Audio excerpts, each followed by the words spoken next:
నమస్కారం. నా పేరు దీప్తి. మీరు చూస్తున్నారు అమ్మ చిట్కాలు దీప్తిశ్రీ. ఎండాకాలంలో పిల్లలకి పెట్టుకునే కిచిడీని చూపిస్తాను. హై ప్రోటీన్ ఉన్న బేబీ ఫుడ్ ఇది.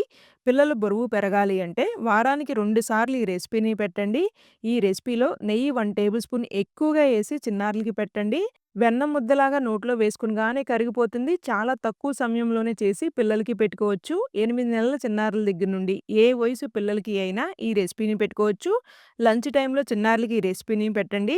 పిల్లలకి ఎండాకాలంలో బరువును పెంచే రెసిపీస్ వీడియోస్ మీకు మరికొన్ని కావాలి అంటే ఈ వీడియోని లైక్ చేయండి. మొదటిసారి ఛానెల్‌ని చూస్తున్న ఇంకా సబ్స్క్రైబ్ చేసుకోకపోయినా దయచేసి ఛానెల్‌ని సబ్స్క్రైబ్ చేసుకొని పక్కనే ఉన్న గంట సింబల్‌ని నొక్కి ఆల్ అనే ఆప్షన్‌ని సెలెక్ట్ చేసుకోగలరు అని మనవి. ప్రెషర్ కుక్కర్‌లో శుభ్రంగా కడిగిన 2 టేబుల్ స్పూన్స్ బియ్యం, 2 టేబుల్ స్పూన్స్ పెసరపప్పు, చిన్న బౌల్ పీల్ చేసి కట్ చేసుకున్న లేత సొరకాయ ముక్కలు, 1/4 బౌల్ మునగాకు. నేను ఎండబెట్టిన మునగాకుని వేసుకుంటున్నాను. పిల్లలకి తప్పనిసరిగా మునగాకుతో రెసిపీస్ చేసి పెట్టండి. ఇందులో విటమిన్ ఏ, సి, ఈ, ప్రోటీన్ అధికంగా ఉంటాయి.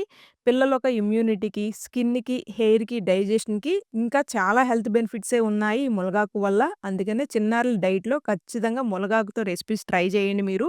ఒక పొట్టు తీసిన వెల్లుల్లి రబ్బ, కొద్దిగా జీరా, సరిపడా నీళ్లు, చిటికెడు పసుపుని వేసి 4-5 విజిల్స్ వచ్చేంత వరకు కుక్ చేసుకొని, ప్రెషర్ మొత్తం పోనిచ్చి, నీళ్ళేమన్నా ఉంటే మరొక 2 నిమిషాల పాటు కుక్ చేసుకొని, కమ్మటి నెయ్యి కూడా వేసుకొని, సంవత్సరం పైబడిన పిల్లలకి అయితే చిటికెడు ఉప్పుని వేసి, అవసరమైతే స్మాషర్ సహాయంతో మెత్తగా స్మాష్ చేసుకొని, చల్లారినాక మీ చిన్నారులకైతే పెట్టండి. ఈ వీడియో మీ అందరికి ఉపయోగపడుతుంది అని అయితే ఆశిస్తున్నాను. వీడియో నచ్చినట్లయితే please do like, share and subscribe.